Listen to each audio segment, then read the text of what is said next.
bom dia, meus amados irmãos, que a graça e a paz que vem da parte do nosso Deus, da parte do nosso Senhor e Salvador Jesus Cristo, possa encontrar guarida em nossos corações, nos fazendo prosperar no conhecimento, na graça, para que em tudo nos assemelhemos a Cristo, nosso exemplo, nosso padrão de justiça, o nosso modelo a ser seguido, né? Jesus Cristo. Foi o exemplo e o modelo dos apóstolos, além de ser o nosso Senhor. Pois bem, meus amados, hoje, sexta-feira, nós concluiremos aqui a nossa lição semanal. Essa semana estamos estudando sobre livres da lei e da carne, né? Paulo fala aqui no capítulo 7 de Romanos sobre essa questão, né? A lei do Espírito, a lei de Deus que tem que ser obedecida, e a lei da carne que empurra o homem para o pecado. Essa lei tem que ser dominada. O homem tem que dominar a carne dele em si, para que os impulsos da carne não o empurrem para o pecado, fazendo dele um transgressor, mas que pelo poder do Espírito, na mente do homem, até porque quem controla o corpo, a carne, é a mente, e o Espírito está na mente. O corpo é controlado pelo cérebro, pela mente. A central de comando do corpo é onde o Senhor concede-nos o seu Espírito. Nós temos toda a condição de controlar os impulsos da carne, se permitirmos que o Espírito de Deus assuma o comando, a central de comando do nosso corpo, de toda a nossa vida, né? Então, ontem, na lição número 9, na pergunta número 9, Paulo, vendo aqui o livro de Romanos, capítulo 7, versículo 11 e 12, Paulo nos ensinou aqui que o pecado, a maldade, né, tomando a ocasião pelo mandamento, viu que a gente transgrediu o mandamento, aí o pecado foi, nos acusou e apontou com justiça o nosso pecado e disse que a gente precisava morrer. Com o salário do pecado é a morte, né? Cobrou de Deus a nossa morte. Falando aqui numa linguagem figurada, obviamente, né? O pecado não fala, o pecado não vai até Deus pedir isso. O diabo quem faz isso, né? Pois bem. E Paulo ainda diz aqui na pergunta 10, né? Paulo disse, nós aprendemos ainda no capítulo 7, versículo 13, Paulo deixou bem claro, né? Que aquele pecado do velho homem, ele trouxe morte, né? Ele disse, logo tornou-se-me o bom em morte, ou seja, a lei que é boa, o mandamento que é bom, tornou-se em morte na minha vida, o mandamento é a causa da minha morte. Paulo fala de maneira nenhuma, porque a causa da morte não é o mandamento. Ninguém que obedece aos mandamentos de Deus vai morrer. Morre quem transgride, quem peca. O salário do pecado é a morte. Em lugar nenhum da Bíblia está dizendo que o salário da lei é a morte, o salário da obediência à lei é a morte. Isso não existe. Seria algo assim, completamente louco, sem noção, alguém afirmar algo assim, né? Seria contrário a tudo, à razão, ao bom senso, à sã doutrina, a tudo, né? Jamais poderíamos afirmar algo tão absurdo. E então Paulo deixa bem claro aí, né? Que foi por causa do mandamento que ele conheceu o pecado e evitou o maligno, evitou as coisas do maligno, né? Pelo conhecimento que ele obteve da lei. E hoje, na pergunta 11, que clara dicotomia Paulo está utilizando para distinguir as leis, as duas leis, né? A lei do pecado e da morte é aquela da carne, que a carne empurra o homem para a morte, a lei natural, a lei do homem natural que nasceu naturalmente pecador e tudo que ele pensa sem o auxílio de Deus é só para o mal. E a lei do espírito e vida, que é aquela lei que o Espírito de Deus fala à nossa mente que a gente deve obedecer os mandamentos que Deus diz. Não faça isso, faça aquilo, e a gente vai obedecendo, esse é o mandamento espiritual, né? Então, o verso está em Romanos 7,14, que diz assim, Paulo diz, porque bem sabemos que a lei é espiritual, mas o meu corpo, eu sou carnal, vendido, olha só, vendido sob o pecado. Esse termo muito forte, vendido sob o pecado. Paulo está, obviamente, falando claramente aqui como é que o termo foi vendido. Ele usa o termo vendido. Ora, aquele que é vendido, ele cria um crédito ou um débito. É por isso que Cristo vem expiar a nossa dívida, vem quitar a nossa dívida, porque nós fomos vendidos. É como se Adão, ao pecar juntamente com Eva, ele tivesse se vendido para Satanás e todos os seus filhos passam a ser escravos de Satanás, vendido para ser pecador, para continuar na prática do pecado, porque o Senhor dos seres humanos passou a ser Satanás. Cristo diz que ele é o príncipe deste mundo, a Bíblia diz que ele é o Senhor deste mundo, né? Cristo vai dizer que ele é o pai da mentira neste mundo, né? Neste mundo é onde reina a mentira, né?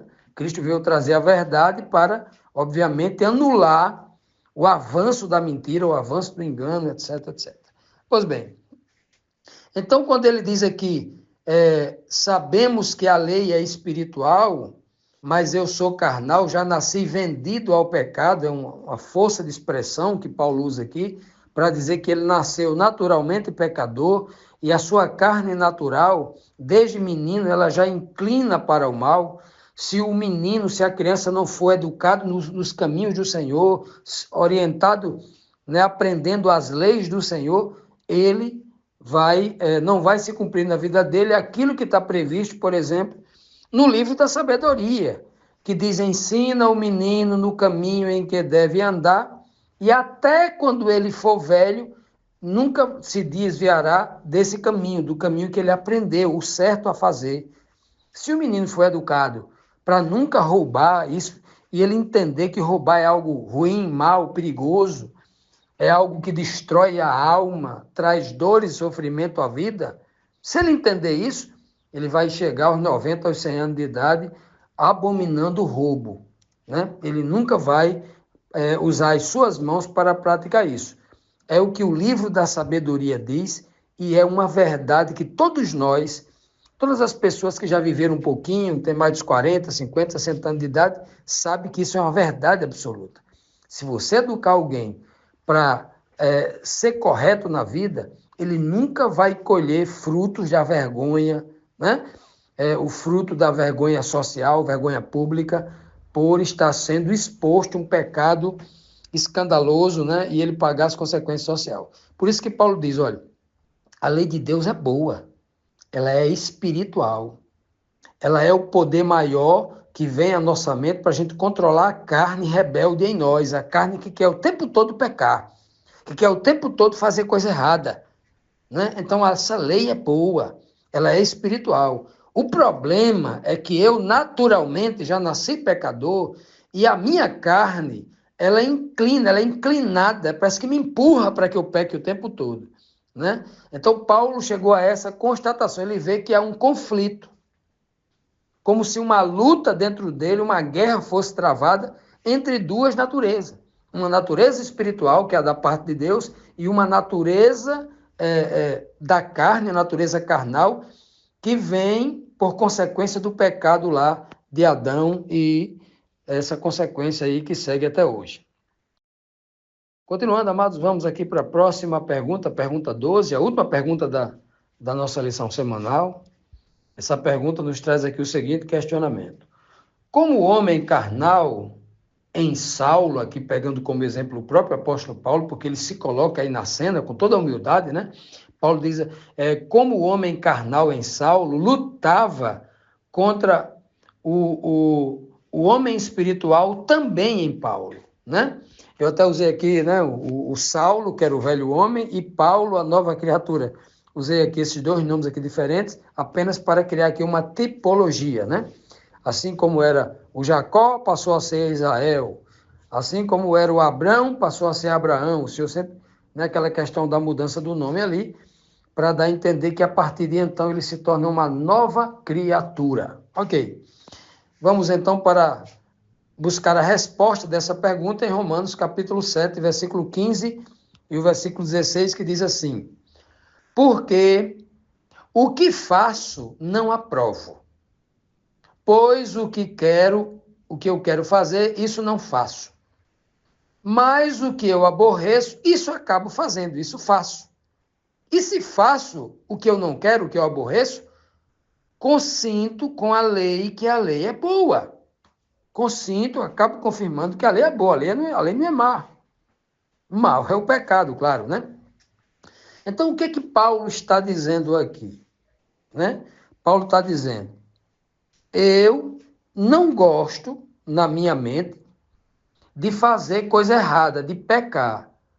Mas, quando eu percebo, a minha carne já está, né? As perninhas já se apressam para fazer o mal, como diz o texto lá do Antigo Testamento. As pernas do ímpio se apressam para praticar o mal, né? Então, veja só. Ele está dizendo assim, olha, Paulo não está dizendo que ele andava fazendo coisa errada. Paulo não está dizendo que ele andava pecando.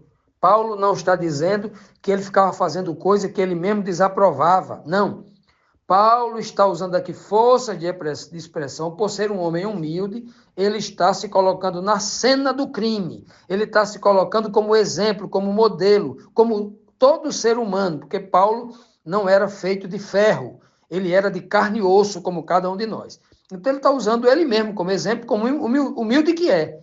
Paulo era um homem santo, era um homem consagrado, não ficava fazendo coisas erradas, não. Não é? Paulo era um homem consagrado. Ele está usando aqui apenas como exemplo. Ele está dizendo assim, eu como homem carnal, falando de mim, de você, de todo qualquer ser humano que não está firmemente ainda alicerçado em Cristo, na rocha que é Cristo, o que é que ele faz? Ele acaba fazendo aquilo que ele não aprova. Você sabe, por exemplo, que é errado comer bolo de chocolate, bolo com muito açúcar, bolo com esses bolos aí, né? Qualquer bolo, né? Que é gostoso, né? O bolo é gostoso, mas você comer em excesso, você comer muito, o médico disse para você, olha, vou dar um mandamento, você não pode comer bolo com muito glúten em excesso, porque você tem diabetes, você pode pegar diabetes, você vai ter problema, você vai ter problema no seu estômago, no seu intestino, você pode ter problemas graves, você pode levar gordura para o fígado, você pode desorganizar todo o seu sistema digestivo, depois do sistema imunológico enfraquecer, né? Então, aí você pensa naquilo que o médico disse, é um mandamento, é para o meu bem, eu não posso comer mais bolo de chocolate em quantidade, 3, 4, 5, 6 fatias, como eu comia, exagerado, um glútono, né? Aí você pensa naquilo. E aí você sai, quando você chega lá na padaria, aquele colorido, né? Bolo de toda cor, aquela coisa para encantar mesmo na vitrine, que é para, né? Para que se torne irresistível à vista do homem. Aí a pessoa, quando olha para o bolo, não se controla. Ele, naquele momento, ele não se lembra do médico. Ele não se lembra que não pode, né? O homem lá. É simplesmente o impulso, o desejo dele comer aquilo a todo custo. É como se a carne quisesse. Ele começa a salivar. Olha a carne sabotando ele começa a salivar. O cheiro da comida começa, né? Ele começa a ser controlado por aquilo. A carne empurra ele. O ser racional dele diz, o espiritual, fala, não come, te faz mal. Mas a carne diz, é tão saboroso, né? Chega a saliva, a língua vai salivar, porque ele quer provar aquilo. Não é mesmo? Como diz na linguagem popular, chega da água na boca. É exatamente isso. Isso acontece com todos os demais pecados. O homem que não se controla, o homem que está preso, que está viciado, que está aprisionado pela carne, pelo pecado, pelos desejos da carne, que é o pecado. Olha que coisa interessante. Aí Paulo, é por isso que Paulo diz, porque o que faço não aprovo, falando como o velho homem que antes ficava cedendo às tentações da carne, né? Porque o que quero, isso não faço. O que é que ele queria fazer? Ele queria vencer a glutonaria, que Paulo não era glútono, estou só pegando o exemplo anterior, né? O que eu quero me controlar de não comer o bolo de chocolate, eu acabo cedendo. A minha mente diz, não faça, mas eu acabo. É por isso que ele está dizendo, o que eu quero, isso eu acabo fazendo. Mas o que eu aborreço, aí isso eu faço. O que eu quero fazer, eu não tenho força para fazer, que é não comer aquilo. Mas o que eu aborreço, que não está certo, porque eu quero. Aí isso eu acabo fazendo. Olha o dilema que vive o homem escravo do pecado, o velho homem. né? Olha o dilema que vive. Quer fazer o certo, mas não consegue. É por isso que muita gente nas igrejas, que são crentes, vivem na igreja, diz que é crente, se veste como crente, prega na igreja como crente, mas quando sai da igreja, ele se torna um diabo, né? Ele se torna alguém que vai mentir, que vai fraudar, alguém que vai cometer imoralidade sexual, sozinho lá no seu celular, começa a ver pornografia, né? E abrindo aqui um parêntese, as associações de pastores do Brasil, de todas as igrejas, né? Estão muito preocupados porque tem muitos pastores viciados em pornografia. Tem até gente se tratando, né, com psicólogo, porque o negócio tornou-se feio. Na era da internet, na era de você ter o mundo na palma da mão, é um problema, e você está sozinho, né? Olha a carne empurrando o homem para o pecado. Muito cuidado com isso. E Paulo deixa bem claro, né? Isso aqui, ele conclui o verso dizendo: e se eu faço aquilo que eu não quero, se eu não faço o que eu não quero, por que aquilo é ruim? Ora, o que eu quero fazer só é as coisas boas. Todo homem, por mais mal que seja, ele quer fazer as coisas boas. Ele faz o mal porque ele não se controla, é o que Paulo está dizendo aqui. E se faço o que eu não quero, eu estou consentindo, estou dizendo que a lei, o mandamento que Deus manda obedecer, né, é bom. O mandamento é bom. A lei de Deus é boa. Né? É isso que Paulo está dizendo. Então, todas as vezes que você lê aqui, no capítulo 8, capítulo 6, capítulo 7 de Romanos, quando Paulo está falando da lei que é para a morte, ele não está falando da lei de Deus, está falando da lei natural da carne. Olha só, essa é a lei, que ela é terrível, que ela leva o homem para o pecado e para a morte.